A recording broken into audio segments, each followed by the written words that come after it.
Di video kali ini, kita akan melanjutkan cerita dari video sebelumnya yang menceritakan bagaimana Noel Stollen berhasil mengalahkan Sharon Valentine. Nah, kira-kira di video kali ini, seperti apa pertarungan antara Keith Zappa dengan Dolly Gardner dan bagaimana cara Noel menghadapi Wolf di pertandingan kali ini. Dengan begitu, daripada lama-lama lagi, berikut pembahasan cerita kali ini. Saat ini, dari ruang VIP tempatnya bertugas sebagai keamanan keluarga kerajaan, Victor menyaksikan hasil pertandingan dengan tatapan tanpa ekspresi. Kekalahan Sharon di tangan Noel bukanlah sesuatu yang mengejutkannya. Sejak awal, ia sudah menduga hal ini bisa saja akan terjadi. Di sekelilingnya, para bangsawan mulai berkomentar. Beberapa di antara mereka tampak tak percaya bahwa Noel mampu menang dari Sharon. Mereka menilai bahwa kemenangan ini memang layak bagi cucu Overdeath. Namun di sisi lain, kekecewaan terhadap Sharon juga mulai bermunculan. Ada yang menganggapnya tidak berusaha keras, ada pula yang berpendapat bahwa ia seharusnya menunjukkan kekuatan penuh sejak awal pertandingan.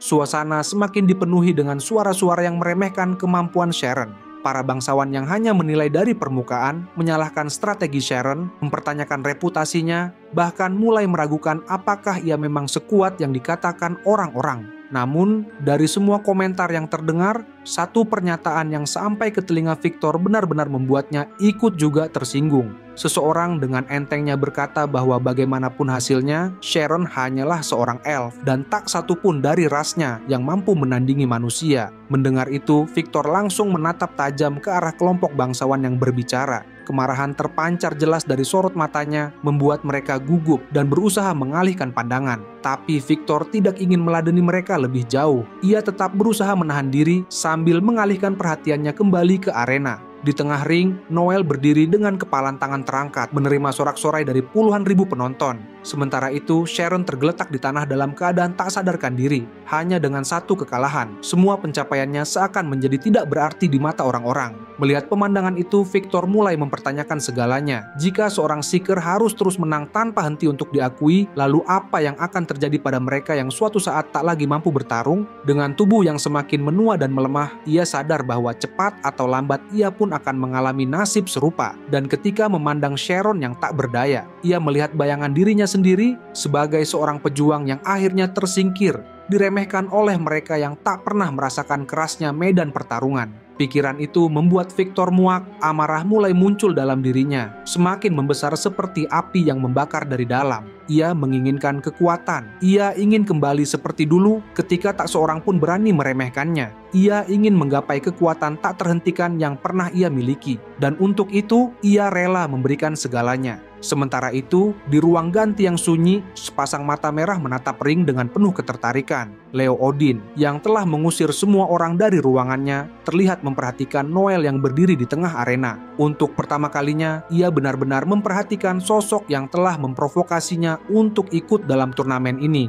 Awalnya, ia tak peduli, namun melihat bagaimana Noel bertarung dan menang, sesuatu di dalam dirinya mulai bergolak. Leo selalu membenci yang lemah, bahkan menghirup udara yang sama dengan mereka membuatnya muak. Ia hanya peduli pada mereka yang memiliki kekuatan sejati. Dan kini setelah menyaksikan Noel, untuk pertama kalinya ia bertanya-tanya apakah Noel adalah seseorang yang selama ini ia cari. Sambil melepas topengnya, Leo mulai tersenyum lebar. Ia menekan tangannya ke jendela, matanya berbinar dengan antusiasme yang berbahaya. Kekuatan Noel terasa begitu berbeda dan melampaui batasan yang pernah ia bayangkan. Dan Leo, yang dikenal sebagai Seeker terkuat, merasa tertantang untuk menghadapi Noel. Keith Zappa selalu percaya bahwa kata genius diciptakan hanya untuknya. Sejauh yang ia ingat, tidak ada satupun hal yang tidak bisa ia kuasai. Ia selalu melampaui orang lain dalam segala hal. Saat pertama kali belajar matematika, hanya butuh 1 tahun baginya untuk memecahkan soal-soal rumit yang bahkan membingungkan para ahli. Ketika ia mulai bermain piano, keahliannya begitu luar biasa hingga membuat pianis terbaik di Kekaisaran menitikan air mata. Memang, Keith adalah seseorang yang serba bisa. Takdir telah menganugerahinya segala bakat yang mungkin dimiliki seseorang. Namun di antara semua itu, seni sebagai seorang seeker adalah yang benar-benar ia kuasai. Ketika kelasnya terwujud, ia mengikuti arahan orang tuanya dan mulai berlatih dengan disiplin tinggi. Pada usia 15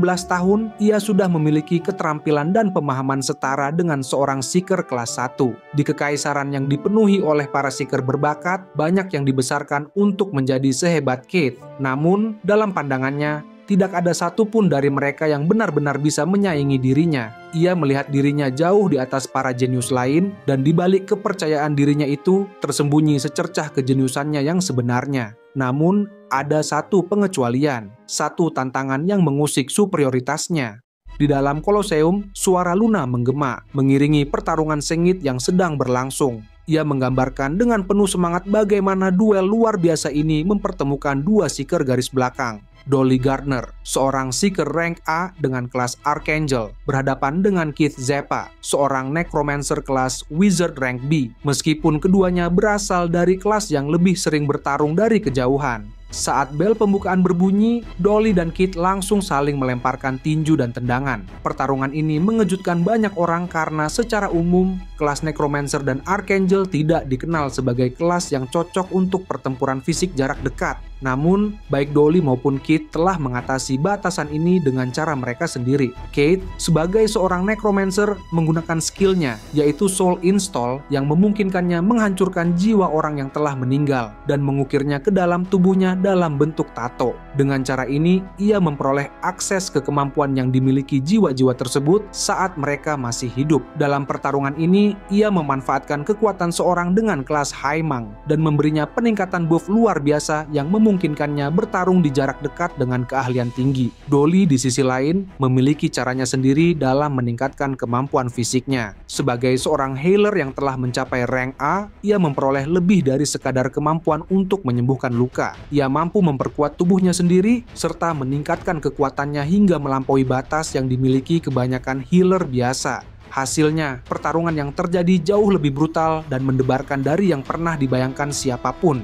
Sorak-sorai penonton semakin membahana saat Keith dan Dolly terus meningkatkan intensitas pertarungan mereka. Serangan demi serangan silih berganti tanpa ada tanda-tanda melambat. Namun, seiring waktu perbedaan mulai terlihat. Gerakan Keith mulai melambat, sementara Dolly justru semakin cepat. Perbedaan ini disebabkan oleh jumlah sihir yang mereka gunakan. Meskipun Keith lebih unggul dalam seni bela diri, ia tidak dapat mempertahankan kecepatannya untuk waktu yang lama. Menyadari bahwa ia tidak bisa terus bertahan dengan strategi ini, Keith mengambil keputusan cepat. Dengan gesit, ia menghindari tendangan Dolly dan melompat ke belakang untuk menciptakan jarak yang cukup untuk menyusun strategi baru. Sambil menarik napas dalam, Keith menatap Dolly dengan senyum santai. Baginya, Dolly memang sehebat yang dibayangkan, sesuai dengan statusnya sebagai seorang master klan Regalia. Namun, ia tahu bahwa pertarungan ini belum berakhir. Dolly mungkin bisa menang dalam duel fisik, tetapi Keith tidak akan membiarkannya meraih kemenangan dengan cara yang mudah. Ia menyadari bahwa seorang master klan Regalia tidak hanya harus menang, tetapi juga harus memberikan pertunjukan yang spektakuler di hadapan banyak orang.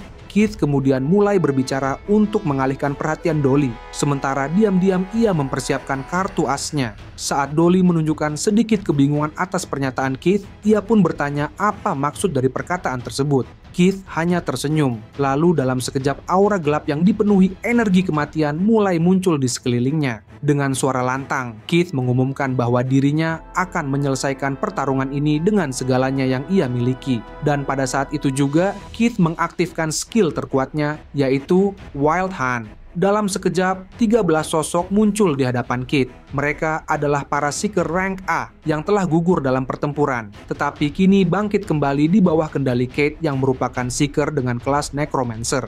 Meskipun skill ini membutuhkan persiapan panjang dan menghabiskan banyak energi, Keith yakin ini adalah satu-satunya cara untuk mengalahkan lawan yang lebih kuat darinya. Kini, ke-13 prajurit tersebut bergerak maju dan menyerbu Dolly dari segala arah. Namun, alih-alih panik, Dolly justru menunjukkan senyum percaya diri. Tanpa ragu, ia juga langsung mengaktifkan skill andalannya, yaitu Killer Joker. Dalam sekejap, sebuah monster bersayap dengan kepala kambing muncul di belakangnya. Monster itu membawa 2 buah sabit raksasa yang bilahnya dipenuhi mata dan mulut yang terus bergerak. Kit segera menyadari bahwa Dolly telah mengantisipasi rencananya. Saat Kit sibuk membangkitkan pasukannya, Dolly telah menyiapkan serangan balasan yang jauh lebih mengerikan. Kemudian monster yang muncul dari skill milik Dolly mengeluarkan raungan mengerikan. Suara yang terdengar seperti jeritan kematian. Lalu, dalam satu tebasan yang begitu cepat dan mematikan, sabitnya membelah udara. Dalam sekejap, jiwa-jiwa yang telah Kit bangkitkan hancur berkeping-keping dan lenyap menjadi partikel cahaya sebelum sempat mencapai Dolly. Kit hanya bisa terpaku, menyadari bahwa usahanya telah gagal total. Monster itu kemudian menghilang ke dalam bayangan Dolly karena tugasnya telah selesai. Dengan napas tersengal-sengal, Kate hanya bisa berdiri diam dan tak mampu menyembunyikan keterkejutannya. Dolly di sisi lain terus melangkah maju dengan santai sambil menatap Kate dengan senyum menawan. Lalu dengan nada penuh kemenangan, ia bertanya apakah Kate masih ingin melanjutkan pertarungan. Kit yang sudah mengetahui hasilnya langsung mengangkat kedua tangannya sebagai tanda menyerah. Kemudian bel pertandingan pun berbunyi, menandakan akhir dari pertarungan ini. Seketika itu penonton bersorak-sorai, dan suara Luna terdengar menggema di seluruh arena sambil mengumumkan Dolly sebagai pemenangnya. Dolly kemudian berdiri tegap di tengah aren sambil menerima sorakan pujian dari para penonton. Sementara Keith hanya bisa menatap langit dengan senyum pahit. Ia telah memberikan segalanya, tetapi kali ini ia harus menerima kekalahan. Ketika Keith terjatuh ke lantai ring, tubuhnya benar-benar kelelahan. Napasnya tersengal saat ia berbaring di sana menunggu staf turnamen membawa tanduk. Di atasnya, Dolly menatap dengan rasa ingin tahu, memperhatikan ekspresinya yang sama sekali tidak menunjukkan kekecewaan. Keith menyadari tatapan itu dan tersenyum lemah. Meski dirinya kecewa karena kalah dari Dolly, ia sudah menduga bahwa mengalahkan Dolly bukanlah hal yang mudah. Namun, baginya, pertandingan ini bukan sekadar soal menang atau kalah. Namun, Dolly menganggap ucapan Keith sebagai bentuk kesombongan. Ia lalu berbalik, merasa tak perlu memperpanjang pembicaraan. Baginya, tidak peduli seberapa sering Keith mencoba, hasilnya akan tetap sama. Namun, Keith hanya tertawa saat ia perlahan bangkit dan turun dari ring. Ia yakin bahwa lain kali ia akan menang. Saat ia melihat tangannya, sebuah simbol tengkorak yang berbeda dari tatonya terlihat jelas. Itu adalah bukti bahwa ia telah memenuhi persyaratan untuk naik ke peringkat A. Sebenarnya, ia sudah mencapai persyaratan tersebut sebelum memasuki turnamen, tetapi ia memilih bertanding sebagai peringkat B. Baginya, menghadapi lawan tangguh dari peringkat lebih tinggi adalah cara terbaik untuk mengasah keterampilannya. Dan pertandingan melawan Dolly telah membuktikan bahwa dirinya akan terus semakin kuat meski itu masih belum cukup. Kemudian pandangan Keith tertuju pada sosok Noel yang sedang memperhatikannya dari ruang ganti di kejauhan. Noel Stolen telah berhasil mencapai puncak dunia Seeker tanpa keunggulan alami apapun, dan Noel merupakan satu-satunya pria yang diakui Keith sebagai Seeker sejati. Bagi Keith, semua kemenangan dan kekalahan ini hanyalah bagian dari persiapan. Suatu hari nanti ia bertekad untuk mengalahkan Noel. Dengan penuh percaya diri, Keith mengulurkan tangan ke depan, mengepalkan tinjunya di sekitar ruang kosong, seolah sedang menggenggam bintang yang bersinar di langit. Saat ini, acara Seven Star Cup berjalan lancar tanpa adanya tanda-tanda ancaman teroris. Pertandingan ke-7 Blok A juga berlangsung tanpa hambatan dengan Leo sebagai pemenangnya. Lawannya Leo sebelumnya adalah Jade Feather dari klan Kingfisher Corp yang tidak mampu bertahan lama. Seperti pada pertandingan pertamanya, Leo menghajar Jade hingga pingsan hanya dalam hitungan detik. Setelah 7 pertandingan pertama selesai, panggung pun siap untuk pertandingan semifinal. Pertarungan pertama akan mempertemukan Noel melawan Wolf. Kedua Seeker mengalami cedera dari pertarungan terakhir mereka, tetapi mereka tetap berhasil keluar dari ruang ganti dan memasuki ring. Wolf mengakui bahwa strategi yang digunakan Noel sangat hebat, meskipun ada sedikit rasa tidak percaya dalam dirinya. Ia bertanya-tanya apakah ini adalah bentuk balas dendam atas sesuatu yang terjadi di masa lalu. Sementara itu, Licia yang mendengar perkataan Wolf menatapnya dengan serius. Dalam sekejap, Wolf merasa bahwa Licia lebih menakutkan daripada binatang buas manapun yang pernah ia hadapi. Menyadari situasi tersebut, Wolf segera meralat perkataannya dan berusaha menghindari konflik yang tidak perlu. Licia menarik napas dalam-dalam sebelum akhirnya berbicara. Ia tidak merasa menyimpan dendam terhadap Noel karena awalnya mereka hanya sekadar kenalan. Ia bahkan tidak mengetahui pembicaraan tentang pernikahan itu sampai melihatnya di koran, sebab Noel sendiri tidak pernah memberitahunya. Wolf yang melihat Licia menggerutu hanya bisa tersenyum sinis. Menurutnya, Noel adalah orang yang sibuk dan seorang bangsawan. Dulu, Noel masih berada di level yang sama dengan mereka, tetapi sekarang ia telah menjadi ketua klan dalam regalia serta penyelenggara turnamen ini. Noel bagaikan seseorang yang kini duduk di atas awan, jauh dari jangkauan mereka. Namun, Licia tidak berniat untuk menyerah begitu saja. Ia merasa bahwa mereka harus menunjukkan kekuatan mereka kepada Noel. Wolf pun setuju. Dengan tegas, ia membulatkan tekadnya untuk bertarung dengan sebaik mungkin. Pada saat itu, sorak-sorai penonton terdengar dari koridor menuju ring. Noel sudah masuk ke arena. Saat itulah Wolf menyadari bahwa pertarungan akan segera dimulai. Dan tanpa bisa ia kendalikan, lututnya mulai gemetar karena merasa tekanan yang begitu besar. Licia kemudian mengingatkan Wolf tentang rencana mereka. Ia meminta bantuannya untuk memukul Noel ketika mereka bertarung di atas arena. Wolf menyanggupi permintaan itu, tetapi menegaskan bahwa ia tidak akan menahan diri dalam pertarungan ini. Licia pun menyetujui, dan dengan penuh semangat, mereka bersiap melaksanakan strategi yang telah mereka susun sebelumnya. Saat ini, tubuh Noel terasa berat dan kepalanya terasa pusing, dan semua ini akibat pertarungannya melawan Sharon. Meskipun berhasil menang, tubuhnya mulai melemah. Meskipun Leon telah berulang kali menyarankan agar Noel menyerah, tetapi ia tetap berdiri di atas ring dan tetap menolak untuk mundur. Baginya, tidak ada pilihan selain maju. Noel sadar bahwa ia tidak perlu melangkah sejauh ini hanya untuk melihat rencananya membuahkan hasil. Namun, lawannya kali ini adalah seseorang yang tidak mungkin ia bisa hindari. Di seberang ring, Wolf terlihat tersenyum sambil menunjukkan kepercayaan diri yang tinggi. Sementara itu, Noel tetap tenang karena pertarungan ini bisa diselesaikan dalam hitungan detik.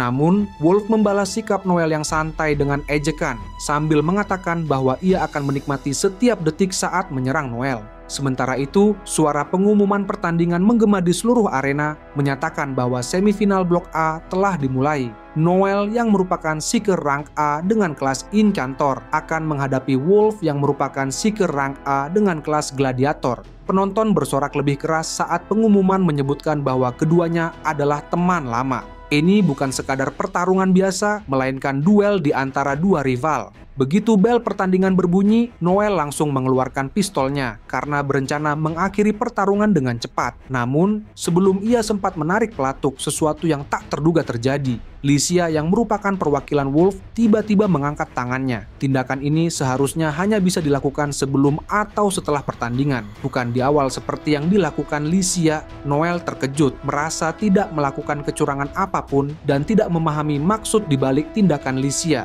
Namun, alih-alih menjelaskan keberatannya, Licia malah keluar dari ring dengan santai dan meregangkan tubuhnya, seolah-olah keberatan yang dia ajukan hanya alasan semata. Tindakannya benar-benar mengejutkan Noel. Apakah Licia menyadari bahwa protesnya tidak akan berpengaruh dan mencoba menutupinya dengan sikap santai? Ataukah ini bagian dari strategi yang lebih besar? Noel masih mencoba memahami situasi ketika suara Leon tiba-tiba memecah konsentrasinya, memperingatkannya agar tetap waspada. Seketika, Noel tersadar dan mengalihkan pandangannya dari Licia ke Wolf. Dengan bantuan skill Link, ia menyadari bahwa Wolf sudah menghunus kedua pedangnya dan langsung bergegas menyerang. Saat itulah Noel memahami tujuan sebenarnya dari tindakan Licia. Gangguan yang ia buat hanya dimaksudkan untuk mengalihkan perhatiannya. Reaksi Noel sempat tertunda, namun ia masih cukup cepat untuk menghindari serangan Wolf. Tanpa diduga, Wolf melakukan sesuatu yang tidak masuk akal. Dengan cepat, Wolf melemparkan kedua pedangnya langsung ke arah Noel.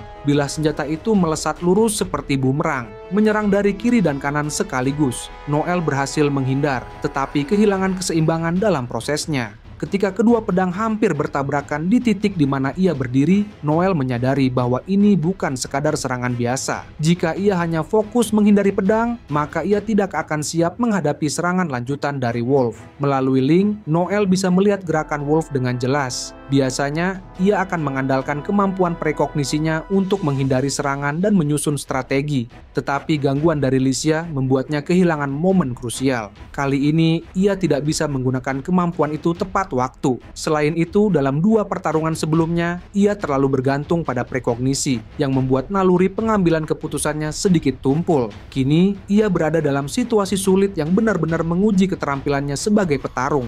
Di saat Noel terlalu mengandalkan firasatnya, konsekuensi dari kesalahannya mulai terlihat. Meskipun berhasil menghindari pedang-pedang yang melesat ke arahnya, keseimbangannya justru mulai goyah. Saat itulah, tinju Wolf menghantam wajah Noel dengan keras. Meskipun Noel sempat melihat serangan datang, tetapi ia tidak ada cukup waktu untuk menghindar. Wolf meraung puas ketika pukulannya mengenai sasaran. Noel merasa kesakitan akibat serangan itu, dan bahkan berdiri tegak pun terasa sulit. Ia tidak memiliki kesempatan untuk menggunakan teknik yang sebelumnya membantunya mengalahkan dua lawan terakhirnya. Wolf telah merencanakan segalanya dengan matang sejak awal, memastikan bahwa Noel berada dalam posisi yang paling tidak menguntungkan. Serangan Wolf terus mengalir dan hujan pukulan bertubi-tubi menghantam Noel. Meskipun Noel berusaha menahan serangan dengan kedua tangannya, tubuhnya justru mulai semakin melemah. Sementara itu, megalith yang menjadi perisainya terus mengalami kerusakan. Dalam benak Noel, muncul pertanyaan yang mengusik egonya. Apakah ia akan kalah dengan cara yang begitu menyedihkan? Namun, ia segera menepis pikiran itu. Ia tidak akan membiarkan dirinya menyerah begitu saja. Dengan sisa tenaga yang dimilikinya, Noel menundukkan kepala dengan keras, menghantam hidung Wolf dan memaksanya mundur. Serangan itu cukup untuk menghentikan rentetan pukulan lawannya. Karena tak ingin memberi celah, Noel segera melancarkan tendangan lurus ke perut Wolf, dan seketika itu juga membuat Wolf tersentak mundur dan meringis kesakitan. Namun, jarak antara mereka kini terlalu jauh, dan kaki Noel belum cukup kuat untuk mengejar. Noel terus berusaha memulihkan kendali atas tubuhnya dan tetap fokus meskipun rasa sakit masih mengguncang kesadarannya. Ia menyadari bahwa strategi Wolf memang licik, tetapi ia tidak bisa membiarkannya menang begitu saja. Ketika keadaan mulai sedikit stabil, Noel kembali menatap Wolf sambil tersenyum. Ia mengakui dalam hati bahwa Wolf akan melakukan apapun untuk menang, bahkan menggunakan trik kotor sekalipun. Namun, ia juga tahu bahwa Wolf pasti juga sedang berusaha menahan rasa sakit. Di sisi lain, Wolf mencoba menyembunyikan kondisinya. Tidak seperti Noel, ia tidak memiliki cara untuk mengurangi rasa sakitnya. Di antara mereka berdua, Wolf adalah yang paling terluka. Tetapi kini ia yang lebih dulu bisa bergerak. Saat Noel bersiap untuk melanjutkan pertarungan, tiba-tiba Licia kembali mengangguk tangannya. Dengan suara lantang, Licia berteriak sambil menuduh Noel sebagai pengecut yang terlalu berambisi untuk menang tanpa memikirkan harga diri. Tindakan Licia memicu reaksi keras dari penonton. Hujatan demi hujatan menghujani Wolf dan Licia tanpa ampun. Teriakan kemarahan terdengar dari segala penjuru arena. Beberapa penonton bahkan mulai berteriak dengan nada kebencian, mencemooh ras Licia sebagai elf yang dianggap kotor dan tidak tahu malu. Mereka menuntut pertandingan yang lebih adil dan meminta agar Wolf serta Licia didiskualifikasi. Suasana semakin memanas dan seruan agar mereka pergi semakin keras. Noel, yang sejak awal selalu menggunakan berbagai trik untuk mendapatkan apa yang diinginkannya, butuh waktu untuk memahami situasi ini. Dari sudut pandang penonton, tindakan Wolf dan Licia sudah terlalu jauh, memasuki zona abu-abu dalam aturan pertandingan. Kini, mereka harus menghadapi konsekuensinya. Oke, itu saja untuk cerita kali ini. Jangan lupa untuk like, share, dan subscribe. Sampai jumpa di video berikutnya.